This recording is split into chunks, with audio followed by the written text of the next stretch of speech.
To James Esses, though, psychotherapist and founder of Just Therapy, because the story that came across our desk earlier today is about an extraordinary situation, a bit similar to the last story we did about the cancellation of a music teacher. This is about somebody who was a member of the Royal College of Speech and Language Therapists, in fact the head of a speech and language therapy group. He's been forced to issue a grovelling apology following a 5-month investigation at the organisation because he dared to follow somebody on Twitter or X that he shouldn't have done, right?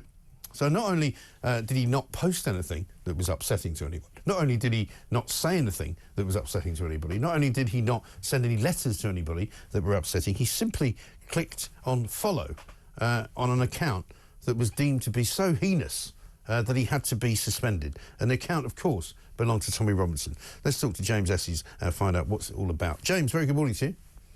Morning, Mike. So, yet again, we are incredibly surprised to hear that people actually do this stuff in real life. You know, you imagine that working in some of these organisations is pretty weird and strange because the people are always, you know, apologising for things and being anxious about other things. But here's a guy whose career practically disappeared after an barrister was instructed to look into what he was doing. Yeah, I mean, I've spent years exposing infringement of free speech and the cancel culture that's taken over society.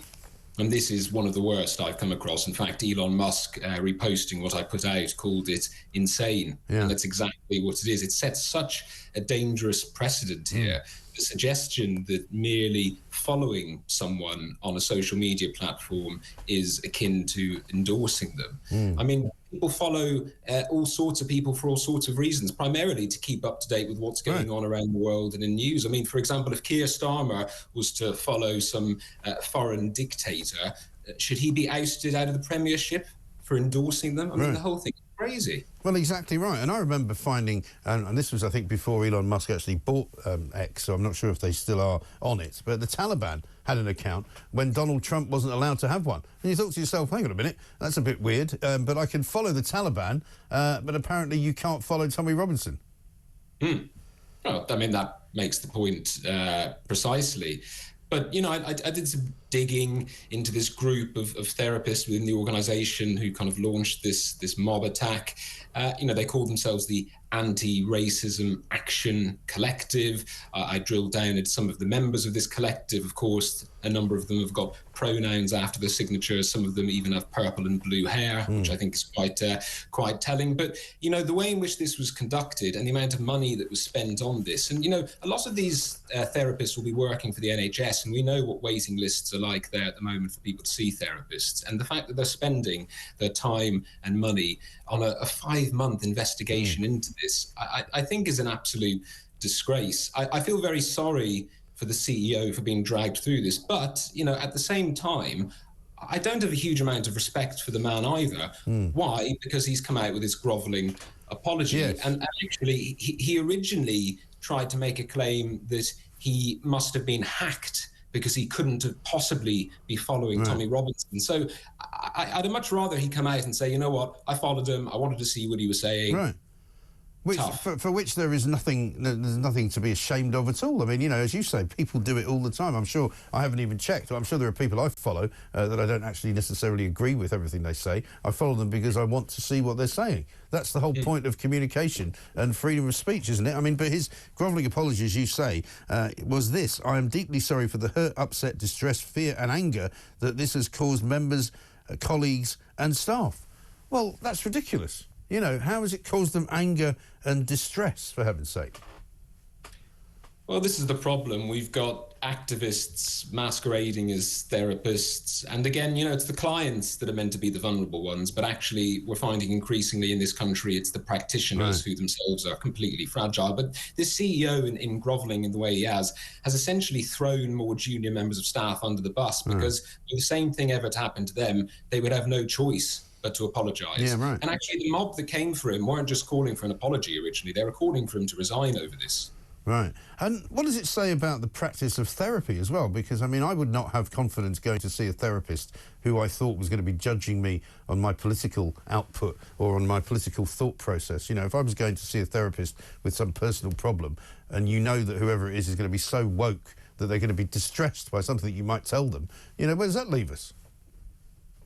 Well, I'm sad to say, Mike, that the world of therapy in this country has been completely taken over by dangerous ideologies, identity politics, fragility, and a complete infringement of free speech. That's why I've set up this group called Just Therapy, which is trying to offer an avenue for members of the public to find essentially non-woke therapists, because they are increasingly hard to come by these days. But I mean, if we can't trust therapists who are meant to be experts in mental health and psychology of the human mind to be a bit resilient, who can we trust? Well, quite. And also, could you trust them, as I say, not to report you to somebody for something that you might tell them? Well, I've spent the last few years, Mike, myself fighting litigation. I was expelled from a master's degree in psychotherapy because I spoke out against young children being sterilised and mutilated in the name of gender ideology. So I've witnessed firsthand the way in which they'll come down on you like a ton of bricks if you don't go along with the establishment narrative. It's really quite worrying times. I don't really know what to say, but you know, to members of the public listening, there are avenues to find sane therapists. There are some of us that still exist out there, if you'd be a handful. Well, thank goodness for that. And presumably this guy, Steve Jamieson, who's managed to save his job as a result of all of this madness, will probably not be there for the long haul, will he? Because they'll probably find some other way of getting him. Well, I wouldn't be surprised. He's deleted his account on X completely. He seems to have gone under the radar. Steve, if you're listening, please man up. Yes. Okay, you know, like, you need to set a good example for your staff members. You did absolutely nothing wrong. We need to stop this collective mob baying across society, you know, and I think, I really hope, to be honest, actually, the one thing I would say, Mike, is that I've been pleased by the response to this, because even those on my social media accounts who despise Tommy Robinson by their own account have come out in support of this individual, the CEO, and they've said that nobody should be cancelled for following somebody else. So I think, you know, the desire for free speech, I hope, will win out ultimately. Well, you'd like to think so. I'm just looking down my list of people that I follow, and I didn't know there were so many evil people on there. Keir Starmer, for example, I follow, which I'm slightly sort of bemused to have to admit. Hen Mazig, who's an author of a book called The Wrong Kind of Jew. Gareth Davis, MP, I follow him as well. Sebastian Payne, leader writer at the Times. I mean, you know, the list goes on and on. It's a right rogues gallery, this, of people that I follow.